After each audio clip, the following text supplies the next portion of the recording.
What do you get when you combine one of the strongest melee builds in Diablo 2 with a meme request? You get Bear Stormbringer, at least if you like cheesy naming conventions. The reality is the Bear Sorceress is one of the most requested sorceress build videos on the channel, and one of the most common meme requests is a Thunderstorm sorceress. So by their powers combined, we have a Bear Sorceress with a joy buzzer. Now, the more commonly played Bear Sorceress currently leans far more into the enchant skill to allow for more double dipping in that regard, and also because it gives you a massive amount of attack rating. But for this build, we're going to lean more into the lightning aspect since, well, we're going to be using Thunderstorm after we get all of our other skills squared away. For the most part though, the gear between them is similar, mostly only marked by a difference in how you choose your plus skills, with enchant favoring plus fire skills of course, where here we're going to be favoring plus all skills when possible, and plus lightning when the choice has to be made, for example with the Grand Charms. Stat-wise, the Bear Sorceress follows common wisdom of enough strength and dexterity for gear and the rest into vitality, though in this case I would explicitly warn against going too high on dexterity. It will be better to get your attack rating from other sources since you do not want the exceptionally high block rate due to really bad block frames on the werebear and not a lot of ways to easily improve it while you're using the core gear of this build. The skills of this build are thankfully super simple. Since this is a Dream and Enchant Sorceress, we get to focus in on getting 3 core skills squared away, and everything else is just bonus. First, we get Enchant to boost our attack rating, and we want that at max level for that purpose, and if you want to make its damage a bit higher, you can invest in Warmth, which does a bit on the fire damage side of things.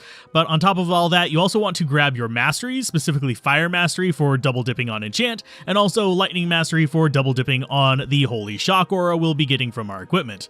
After that, for this one, we just start putting into Thunderstorm because people keep asking for it on a build. Though when 2.4 releases, we'll probably see it be a little bit more interesting as far as the addition goes. On the Mercenary, since we're going mostly elemental damage, I ended up favoring using Infinity on him to allow his damage to push up further thanks to the Conviction Aura. It's not entirely necessary since you're also doing a reasonable amount of fire damage and combining it with a pinch of physical damage with like Crushing Blow and stuff, and you can actually even go even heavier into physical damage, but it is a huge uptick in our elemental damage. And while I didn't bother swapping mine out from a previous build, the ideal Mercenary for this would be a Holy Freeze to slow enemies down while you're meleeing them, giving you greater advantage.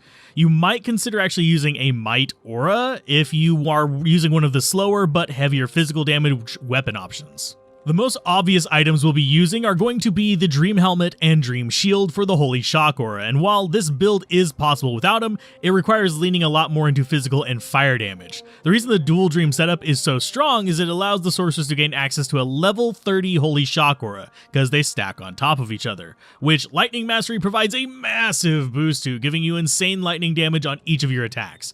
And needless to say, most of the other bonuses from Dream are pretty nice as well, since it shores up your resist and hit recovery speeds fairly well as well. Outside of that, we have to adapt our gear a slight bit different from other melee builds since some things don't function as well in this form. So instead of off weapon attack speed like a normal melee character, we're opting for damage and defense boosts and even skill boosts. This is reflected with our glove choice with Mage Fists to give us a further boost on enchant, helping our damage and attack rating, since the normal attack speed gloves would have pretty much no effect. Even things like Laying of Hands wouldn't really do much for us. Similarly, we go with a skill and resist amulet. While High Lords would be good if we were picking a bit more physical damage, the plus skills are going to aid our elemental damage a bit more, so a rare or crafted amulet can be fairly solid, or even a Mara's in this case for better resist and longer shapeshift. The rest is fairly predictable. Gore Riders for Crushing Blow, Bleed, and Movement, Raven Frost for Cannot Be Frozen, and whatever you want for the other ring. We just dropped in a dual Leech Resist ring in here, but Wisp Projector or Dwarf Star for Absorb would be very solid choices since Leech does very little for us here. This ring does fine for us because the attack rating is exceptionally useful though. In terms of armor, since we can't teleport in bear form, it pretty much came down to a few choices. I ended up taking Chains of Honor since we don't have a high base physical damage to modify, so Fortitude would be bad. We don't need a ton of strength for gear, and we get decent life boost from the shape change, so Enigma would only be so useful, so we went with Resist in the form of Chains of Honor. It just happens to come with a bunch of other nice perks as well, including plus skills.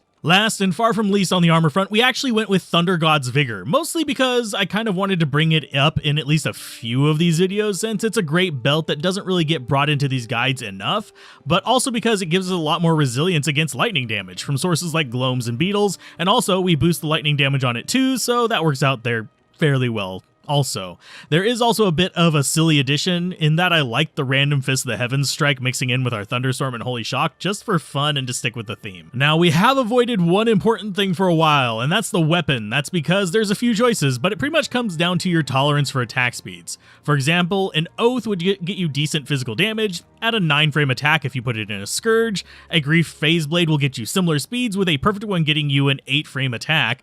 But what we did here was we went with the Kodiak Blade, or a Bear Blade, depending on what you want to call it. These are basic phase blades with 6 sockets that are geared towards maximizing damage output through speed rather than potency.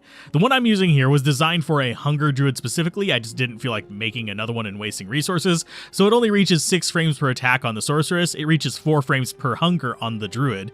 If you instead went for 4 Shales and 1 Jewel of Fervor, leaving 1 slot for whatever, you'd reach 95% increased attack speed and would reach a 5 frames per attack. Obviously, these are classic D2 frames, not modern D2 frames, which puts you delivering about on par with a Zealot of pretty much similar equipment.